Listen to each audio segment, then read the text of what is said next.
ever been in a situation where you had to give a friend in need your last cash? I mean, after this one, you perish. Did you regret it or you felt very happy about it? Hello, beautiful saints. Welcome to yet another spectacular episode of Catholic Faith Forum. I am Evelyn Iwonha, and on today's episode, we shall be discussing everything about true generosity. Joining me in this interactive session is an inspiring figure you cannot wait to meet. But he will return from this break, guys. Stay with us.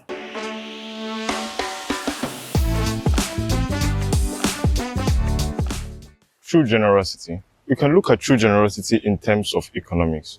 True generosity creates positive externality, which means benefits beyond the immediate transaction. An example for this is almsgiving. When we give alms, it doesn't just affect the individual, but the community at large. The perfect example of true generosity can be depicted from the Bible, from the Gospel of John, chapter 3, verse 16, where God gave his son, not just for the salvation of the Jews, but the entire human race. So therefore, let us all strive to attain true generosity.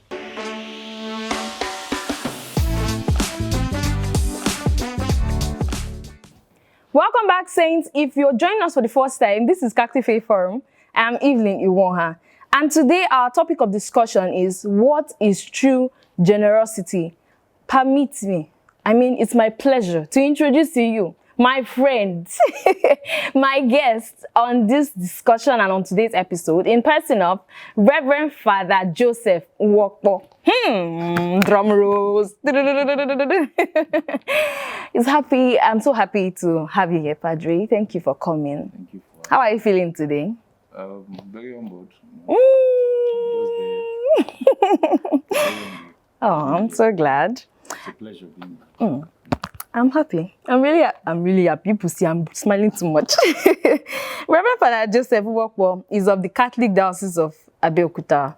He is currently the Assistant Cathedral Administrator of SS Peter and Paul Catholic Cathedral, Adaton, Abeokuta, Ogun State. He is passionate about building the youth in their faith.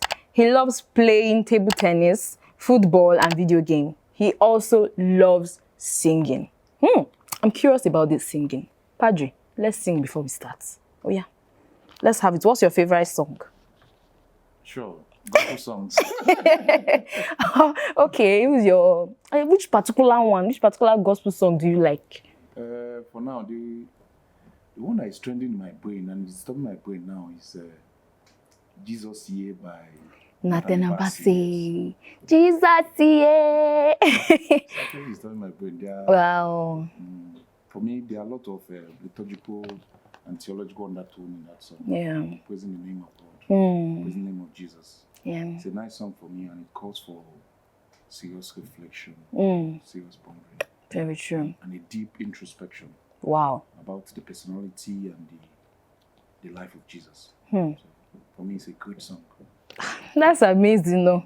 You have taken it really, really deep. But just before we digress, so let's get to the horror of this discussion. So it is written in the Bible that a man should give as he has decided in his heart, not as just like the sense of duty or because he's owing God or something. So what does it mean to be truly generous? Yeah. For me, to be truly generous is a virtuous act. Okay. It involves giving from the act, giving from your heart. And it also involves giving with right intention. Right intention. How do you mean? Good intention, good disposition. What is the point behind your giving? Are you giving to be known? Are you giving because you want to help? Are you giving because you want to show off? You are giving because you want to lend a helping hand to someone who is in their need. Why are you giving? So that question will be answered. Understand? For me also, true generosity is healing the wounds of the needy. Okay. For somebody who is in their need, is healing their wounds. There are so many persons who need help. So when you come to their aid by giving, you have somehow healed them of that thing they want. Wow. But Padre, now that you mentioned giving because you just want to give, it's not just the person is being generous now. There are some people that you will just go to whenever you ask them for anything, they always have to give other people. Are they not being truly generous? As I said, true generosity is a thing of the heart. Okay. Anybody can give. Anybody can give. And that calls to mind the difference between a rich man and a generous man. Okay. A rich man can be anybody. Okay. And riches has to do with the externalities, the cars, the fleets of cars, the house, and all of those things. But a generous man is one who gives from the heart. He may not necessarily have all of the big things. Yeah. May not necessarily have all of the big cars, but he's somebody who gives because he wants to help. It's salvific for me. Giving is salvific. To save the other person. Yes. Wow. So, will you agree that it's possible to give something to other people and don't not feel anything? Yeah. Yes, it's possible. It's possible. It's not easy to give. Some people give out from their abundance. Okay, When because you say they you are have. truly generous, to give out of your own generosity is actually painful. Remember that widow gave from her widow's mite. Yeah. It is painful to give. It's not easy to give, to be generous truly. Some persons give out of, let me just give you. I know I have lots of it. I have loads of all of these things. I'm just giving. Just take. So they don't feel anything. Yeah. They don't feel that pain, that pinch. They don't feel anything. Wow. You understand? But somebody who gives from the heart, somebody who is truly generous, Yes. gives and feels the pain and the pinch. Wow. There's a feeling of pain when you give generously. Not just give from your abundance, because take for instance, you have 10 shoes and you have not worn them for like 3 months. Okay. You now give one, maybe one of that. It won't really make So any it won't make any difference. difference like that. Let's say you have 3 shoes and you wear them often, and you see somebody who walks barefooted and you give the person one. The difference Yeah, is the difference is clear. clear. It has to do with the heart, and it's painful sometimes. Wow. Let's take a break. Let's find out who the saint of the week is. Stay with us.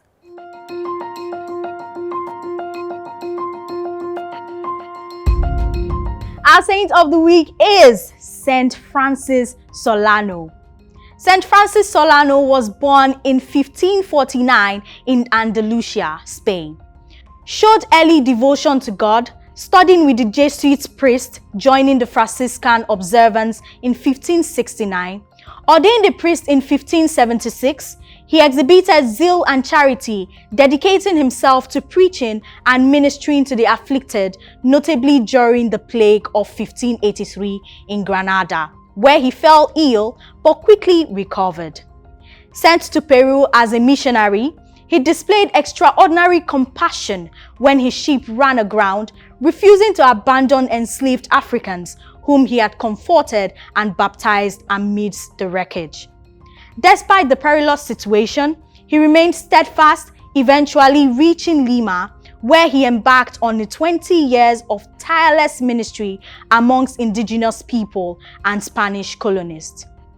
Renowned for his gift of tongues and numerous miracles, he was affectionately called Wonder Worker of the New World. His devotion to Our Lady, expressed through music and prayer, echoed the piety of his namesake, St. Francis of Assisi. He passed away on July the 14th, 1610, and was canonized in 1726. And St. Francis Solano's feast day is celebrated on July the 13th, honoring his remarkable life of faith and service. St. Francis Solano, pray for us.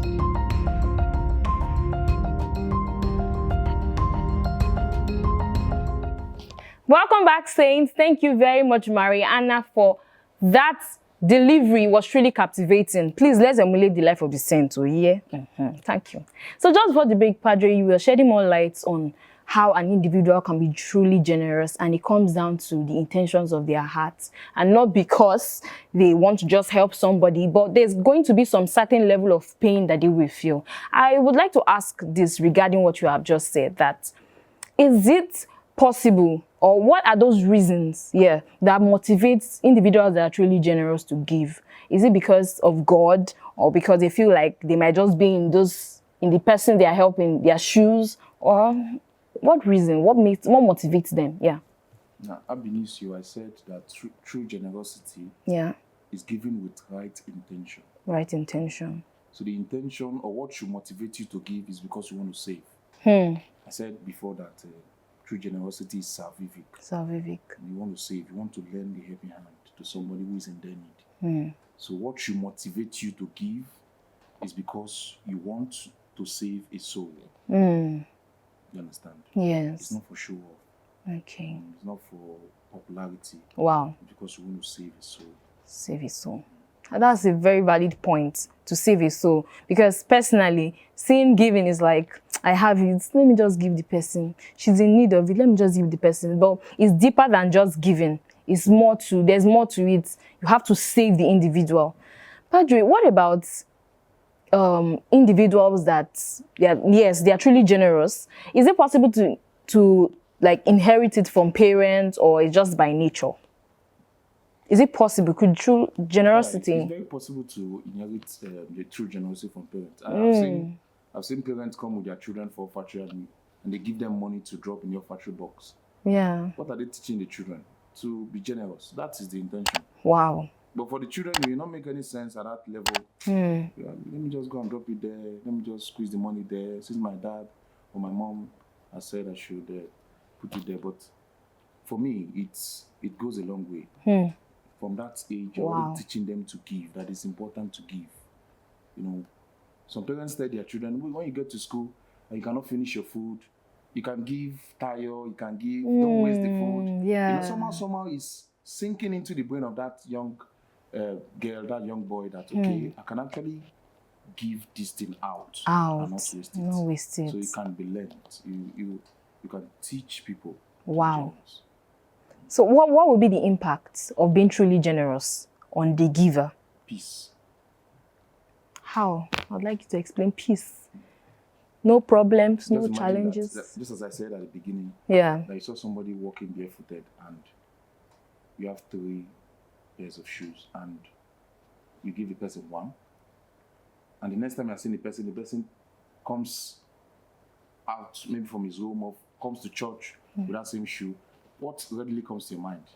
Fulfillment. Oh God! I'm I've done like, something great. I've helped this person. I've actually contributed a great deal to the life of this person. So you have that peace of mind, that joy will just come to you that, okay, nobody has actually seen that I've done this, but somehow I've saved the soul. That joy, that peace comes to you. Wow. So that is the impact of true generosity. You know, I've been in situations whereby I didn't just help the person because I was thinking about myself that if I give this person this thing now, what will I use? And I've been disturbed shortly after that because I'll be like, what if I was in that person's shoes and I was just turned down that way? How would someone overcome such a feeling? Is it that to go back and say, oh yeah, please take it? Or because there are sometimes that the society we find ourselves is like, don't be too generous. Is there any such thing like that? Like, let me not be too generous. Let me think about myself, putting myself first. The intention must be considered. What is the intention behind the giving? What is the intention? Are you giving for fame? Are you giving for popularity? Are you giving to save a soul? Whether I like it or not, people will be people. People will be bad. People will do evil. You know, some persons will say, if I give him money now, he can go and use it for something. Can go and use it for maybe diabolical things, you know. But it doesn't still remove the fact that you still have to give. You know, Pope John Paul once said that no one is too poor to give. Yes. And no one is too rich to receive. Wow. No one is too poor to give, and no one is too rich to receive. There's always something to give out. It may not be treasure. It may be your time. It may also be talent. So there is something to give out at one point in time. So you don't just say, because I don't have money now. You know, people can bank on that. Me or I don't have money. I don't have money. I don't have all these things. But don't you have time? If you don't have time, don't you have treasure? Don't you have talents? Wow. There are other things to give aside money, sentimental gifts and all those things. I remember back in February, during the Valentine celebration in my school, there's usually this need for everybody to buy a gift for the person who they have picked around. Yeah, exchange of gift and all. I had some people who said things like, I would not give what I don't have, and I will not give what I feel that person doesn't need. So, and I also met some people or had conversations with friends who told me that I'll just buy anything like that, Jerry. I will not kill myself. The whole essence of the Valentine, I don't know. I didn't really get it. So this true generosity, does it have a way of, does it have like a role to play in fulfilling our purpose in life? Definitely, it does. Definitely, it does. As I said, true generosity gives you peace. Somehow it already adds to the list of those you have saved.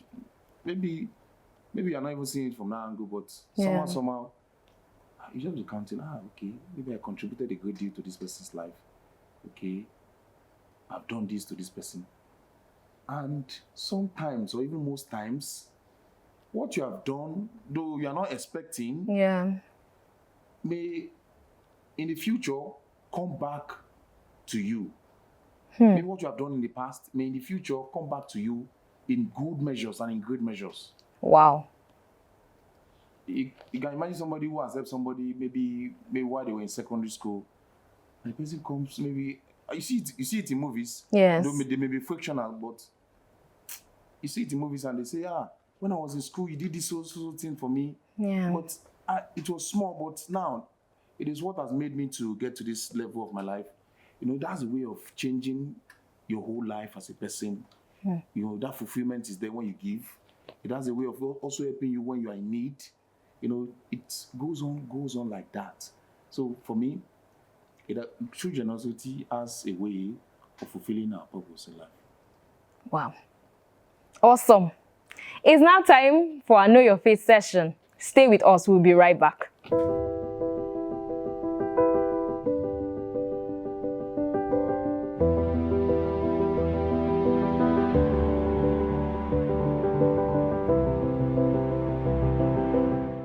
Wondered why we have Harvest, Thanksgiving and Bazaar in the church? And this episode, we'll be looking at the reason for Harvest and Bazaar. Stick with me. Hello, beautiful people. You're welcome to this episode of Know Your Faith series. I am Elefachi, and like I said earlier, we'll be dissecting Harvest and Bazaar in the Catholic Church. Harvest, like we were taught in agriculture, is a season of gathering ripened fruits, right? But now, in the heart of the church, Harvest and Bazaar extends beyond the physical gathering of produce. Although, in some parishes in rural areas, parishioners bring harvested produce to the church, thanking God for a successful planting season. The concept of harvest holds a profound place in the Bible, with numerous references that extend beyond agriculture. In fact, it's a metaphor for spiritual growth, abundance, and God's providence. Harvests in the church are occasions to express gratitude for the spiritual growth and the fruits of our collective labor in spreading the gospel. It is also a time of joy and thanksgiving. Meanwhile, Bazaar is a celebration of community, fellowship, and the shared blessings we've received. It is an opportunity for parishioners to come together and contribute to the vibrant life of the parish. Harvest and Bazaar are about more than just fundraising. They're about fostering a sense of belonging and unity. The shared experience of preparing and participating in the Bazaar strengthens the bonds that hold the parishioners together. As families and friends gather to celebrate Bazaar, there is a tangible sense of joy. It's a manifestation of the church as a community that supports one another in both spiritual and material aspects. Bazaar is not just a social event. It's an opportunity to contribute to the mission of the church, whether through purchasing goods, participating in the activities, or volunteering via the Harvest Committee. Everyone plays a role in cultivating a vibrant parish life. May the abundance we experience in the Bazaar be a reflection of the abundant blessings God has showered upon us. Amen. That's it on this episode. Thank you so much for joining. Until next time, be bold, be Catholic.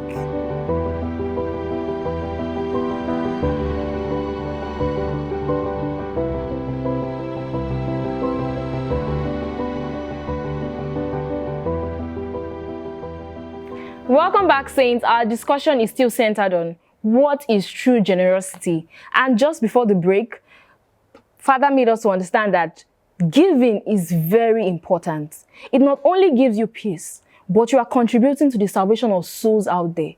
So please, you know what to do now. Give. All right, Padre, I'd like to ask this one. There are some individuals that have fear of being generous. They are afraid of being called. You're trying to be too holy. Is it because you have it? Can't you see that you also need it? What would you say to individuals who have such fear? How can they overcome it?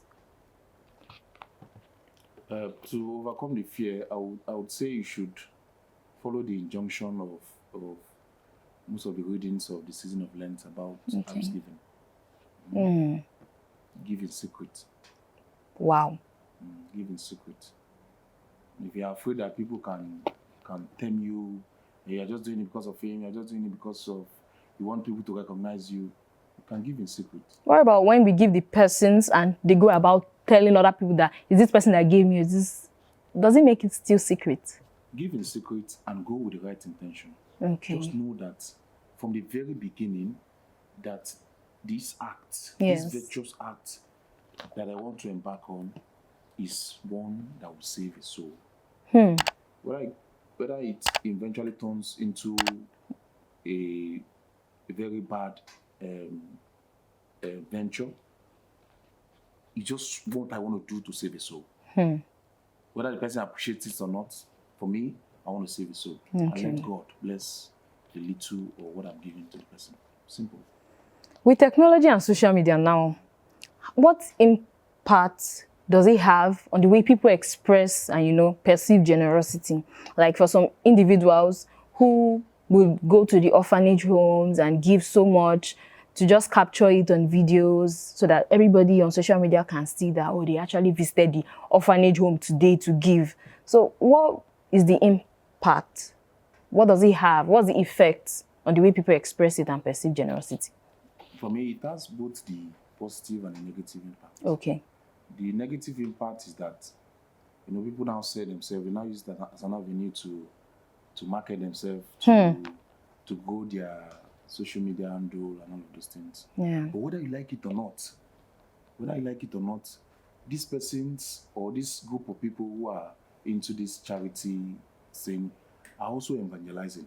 Somebody somewhere is learning how to give by watching. For some persons, he's just doing it for cheap popularity, he's just doing it to be known, he's just doing it to grow a social media handle. But somebody somewhere is learning how to give. For an individual, family watching us now, that generosity is not about trying to show off that you have it or trying to show that, let me just do it. It's not about that. You need to have the right intention. Now, having the right intention, doing it without fear, what other practical ways can someone be more generous? Yeah, for me, the practical ways are some of the things I said before. Don't just say you cannot give because you don't have money. Yeah. The other things you can give. I mentioned time. Yeah, time. I mentioned talent. The other things you can give out there. Some persons don't need your money. They just need that time. How are you doing? Hope you're fine. Have you eaten? Some of those questions. It goes a long way for some persons. Some persons don't need that time. Some persons is just the talent. Just teach them some skills. It goes a long way to help them. So it is not only money. Don't just bank on the argument that I don't have money, I don't have I don't have all of that. If you don't have treasure, give time. Wow. If you don't have time, give talent. Beautiful, beautiful. At this point, we have to bring our discussion to an end. And let us remember that to be truly generous is to do it with the right intention, to do it genuinely, to save the other person. Remember that you cannot be too poor to give, and you cannot be too rich to receive. Thank you so much, Padre, for joining us. Thank you so much. Your contributions were really insightful. And to you, our dearest viewers, thank you for staying connected. I can't say thank you enough. Please feel free to drop your questions and contributions in our comment section below. Follow us on our YouTube channel at Dominican Media and turn on your post notifications. You understand now? Remember to follow us at CFF on TV on Facebook, Twitter, and Instagram. Until next time, keep being saints in jeans and shirts. Bye-bye.